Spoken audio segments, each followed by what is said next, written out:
ప్రభుత్వ ఆసుపత్రిలో భర్త చికిత్స కోసం వచ్చిన వృద్ధురాలు మల్లవ్వ పట్ల ఆసుపత్రి సిబ్బంది కఠినంగా వ్యవహరించారు.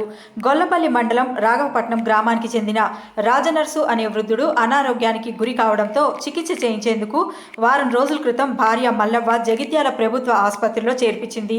అయితే అప్పటికే విరిగిన చేతి బ్యాండేజ్తో ఉన్న మల్లవ్వ భర్తకు అటెండర్గా ఉంది. ఈ క్రమంలో బీపీ కారణంగా అస్వస్థతకు గురైన మల్లవ్వ తన భర్త రాజనర్సుకు కేటాయించిన బెడ్పై పడుకుంటుంది. అది గమనించిన ఆసుపత్రి సిబ్బంది ఇది పేషెంట్కు మాత్రమే కేటాయించిన బెడ్ అని, విరిగిన చేయితో బాధపడుతున్న వృద్ధురాలు మల్లవను వీల్ చైర్లో తీసుకొచ్చి ఆసుపత్రి బయట ఉంచారు. దీంతో వృద్ధుడు రాజనర్సు భార్యను వెతుక్కుంటూ వచ్చి రోడ్డుపై ఉన్న భార్య పక్కనే కూర్చున్నాడు. అనారోగ్యంతో బాధపడుతున్న వృద్ధులను గమనించిన స్థానికులు పోలీసులకు సమాచారం అందించడంతో వెంటనే స్పందించిన పోలీసులు ఇద్దరిని తిరిగి ఆసుపత్రిలో చేర్పించారు.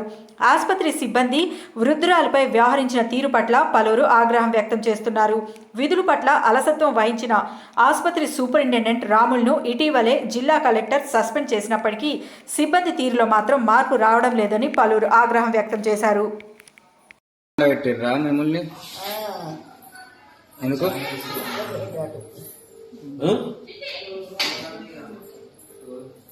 కొడుకులు లేరా? కొడుకులు బిడ్డలు మీరిద్దరే ఉంటారా? అట్లా కదమ్మా. ఇప్పుడు మిమ్మల్ని బయటికి వీల్ చైర్ మీద తీసుకుపోయాడు బయట పండబెట్టింది వాళ్ళు. నేను పోతాను ఎక్కిపోతా, నాకు నేను అక్కడికి పోతానయ్యా నడుపుపోయాడయ్యా అంటే